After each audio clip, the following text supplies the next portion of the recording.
So there you go, one powdered brick. What I'm doing now is I'm just leaving it in this tub, put the lid on loosely, and just turn it a little bit like that, and that is now going to evaporate all the water that's in the brick. And you can see it's starting to mist over already. Now obviously the amount of powder in here is not going to be enough. I'm going to have to do this a couple more times, just to smash the brick up, powder it, and then put it in these tubs. But this is just going to go over the surface. What I'm going to do to help bulk this out is use this. I have sand. This may resemble sand found in the local long jump box, but I assure you it's different. Anyway, yeah, I've just put in this bowl here, got in my window, and I'm just spreading it out thin just to let all the water dry out of it, because otherwise it just weighs too much. So yeah, and once it dries out I can use it.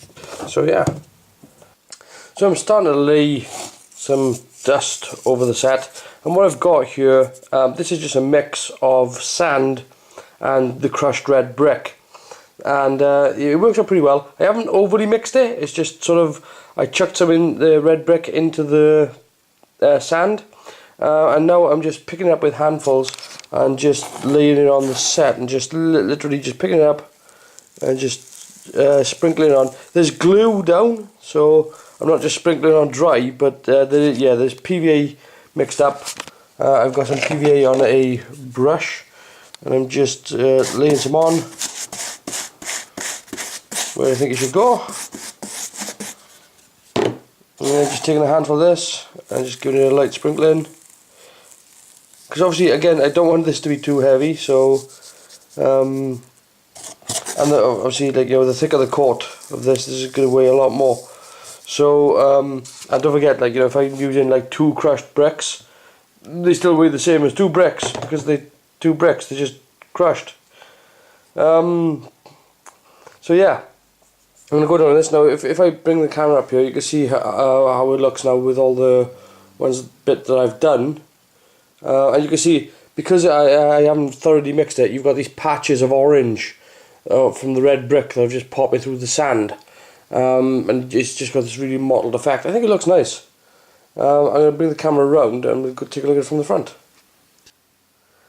So we are within, oh, I don't know, about an inch from the set. It looks like this.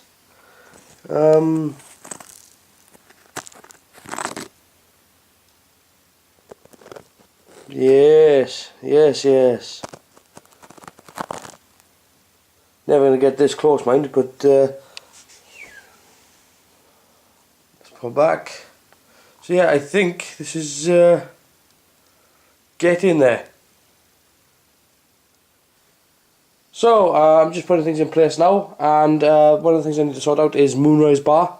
This is where it's going to go and how it's going to go as well. So it's not going to be directly facing forward.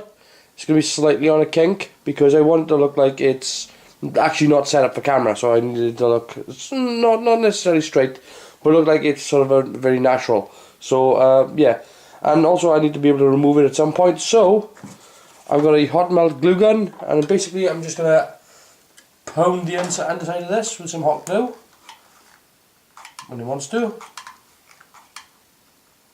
There we go.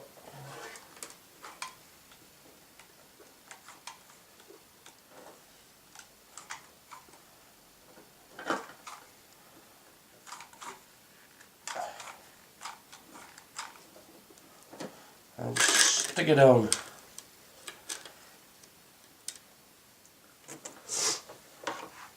And I should hold it in place for a bit.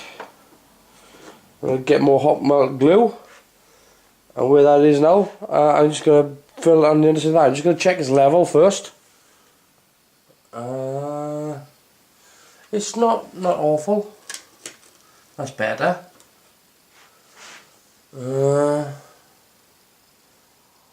Cool. That looks about right. So yeah, I'm going to get more hot melt glue under the front there and just stick it down, and then it's ready to go. So now that Moonrise is fixed in place, I fed the wires, drilled a hole straight down, and fed the wires straight down behind, and also fed these up. These are just those, I don't know what they call them, fairy light SMDs. And these are going to go in and around, they're going to basically go around the landing platforms. I don't know if you can see because I'm standing in the way. But they basically, yeah, they're going to be the lights that sort of go around the landing platforms. So I'm going to work out, these aren't glued down yet, so I've got to detail that one up anyway. But and it's got to have its own little plinth. So yeah, these are end up going to get wound, I suppose, more than anything else. Oh, don't do that. Get wound around these platforms, so you'll have a little bit of light shining onto the ships. Yeah, it's just something extra to fill the scene, you know, and in a small way, you know. You aren't going to do anything crazy. We've got the power generator plant, and then we've got another vehicle over here on another pad, and I've still got to build the construction site. So, but it's, you know, small steps. So I'm working on the landing pads for the alien planet set, and basically what I've got here is one of the pads that I've cut out, and it's basically just cut out of Foamex. And basically all I've done here is I've just cut out the shape that I like. I'm going to mark it out then in grid lines in a pen, and then build a box section to go underneath, like this one, and then put this sort of girder work all around it. And this is now ready for paint, which is what I'm going to do now. I'm going to give it a coat of white, and then I'm going to pick out these panels in different shades, and this outer edge here is probably going to be in a nice red, just so that it stands out. So that's what I'm going to do, and then it's going to be weathered up, and then it'll be ready to go on the set. Let's crack on. And this is how the landing platform looks now. So yeah, after the coat of white, I haven't really done a great deal actually. I did a coat of white, did a coat of red around the edges, just masked off with some masking tape, and then went around it with this red. This is the Revell Aquacolor red. All the weathering that you're seeing on there is just weathering powders. Done a wash as well, black wash to bolt out all these panel lines. So the weathering powders were black, mid-grey, pale grey and white. And it needs to be really, really heavily weathered, so it looks, because when you see it on camera, it's really, when it's on the set and there's proper lighting and everything, it needs to be a bit more punched up. So yeah, and it's also going to have a model sitting on top of this as well, so it needs to really sort of stand out a bit. So yeah, I just went over it with the black to make these sort of scorch marks, I guess, on the pad. Broke up the colouring of each panel with different shades, like the pale grey, the mid grey, and then yeah, used the white then as a bit more of a blend. Looks okay. You know, it looks, again, it looks really, if you see it, it looks really, really, really heavy. But when you see that on camera, it's actually not as overwhelming as it looks. And there you go, that landing pad is now finished now. The remaining touches was just simply attaching the lighting to the underside there, around the rim. And that's pretty much it really, it's good to go. So here's where we're at. I have gone round the set with a new wash, this sort of grey, I don't know if you can see it, but this sort of greyish wash over the top. And that's just picked out some of the detail, and you can see it on those rocks over there.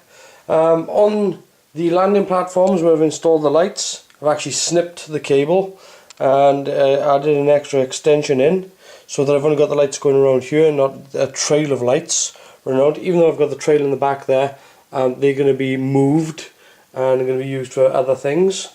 It's all working off the same pack, so all I've done here is just literally cut the cable here, added these wires on and extended the circuit onto this one, and then cut those cables there and then extended the circuit around to there. So what I'll do is just cut those cables and use them then for thing, and then that'll be fed to the battery pack. I got a feeling that those lights there are going to be used for what is going to be the building site over here. Those peanuts. I just didn't fancy eating them. Anyway, the other thing that I've done is these are modules for docking.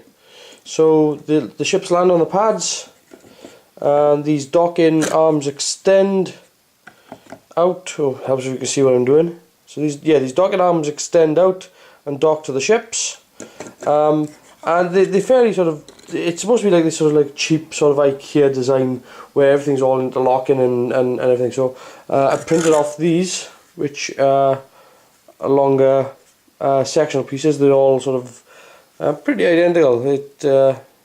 Ooh, that looks pretty cool. Yeah, they're all identical pieces, so very repeatable.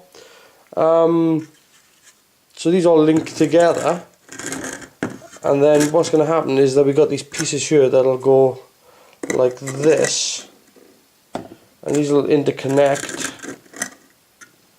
like so, and then you got a piece over here like that, which will come across here and connect to this landing platform here, and then you've got a piece up here which will connect from there to this here, which will be that landing platform there. Now then, I miscalculated something which is going to be fairly easy to sort out. I don't think it's going to be a massive problem. It's going to be a little bit of work though. When I did this, I wanted it so that it was just kind of sitting in its own trench. The problem is I didn't actually plan on these things, so there's actually not enough space. So what I might actually do is come back in on the set and remove this piece here. Just take the whole thing out. It does mean destroying a bit of the set, but I think, you know, I still think it's a cool idea that it sits in its own well, because I even like the way it illuminates. But practically, you have to have some system that connects from Moonrise to the ship, and that system doesn't work if you can't fit the damn thing in. So, and again, this is supposed to be roughly made. This is supposed to be like, this is what the proprietor of Moonrise could afford. So it doesn't have to be fantastic. It's going to be looking like cheap equipment, it can't look. It's supposed to be, again, it's supposed to have that sort of flat pack idea that the Moonrise bar is made out of a colony kit, that these things are made out of connection kits. It's a very sort of cheap, sort of spacey flat pack idea, Also up there on the set there, I decided to add a few more rocks. I'm going to add a few more again, just to flesh it out a little bit more, because I wanted to look a little bit more scraggy. And also as well, you can see I have gone around the edge with some more expanding foam right the way around, just so that I can fatten up that edge.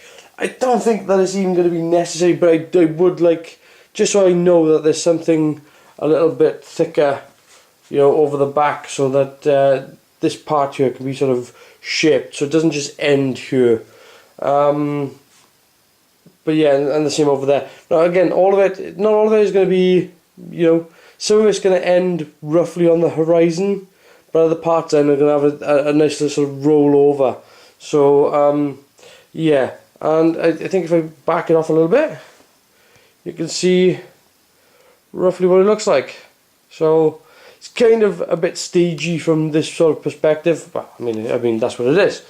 But when you get down to sort of shots like this, I think this is going to work absolutely spectacularly for what I want. So wait until it's got some lighting on it. And again, we've got these rocks down here as well. It's looking pretty good. It's all looking pretty good. I'm happy with it. There, I thought it wasn't focusing then. That's where it's at so far.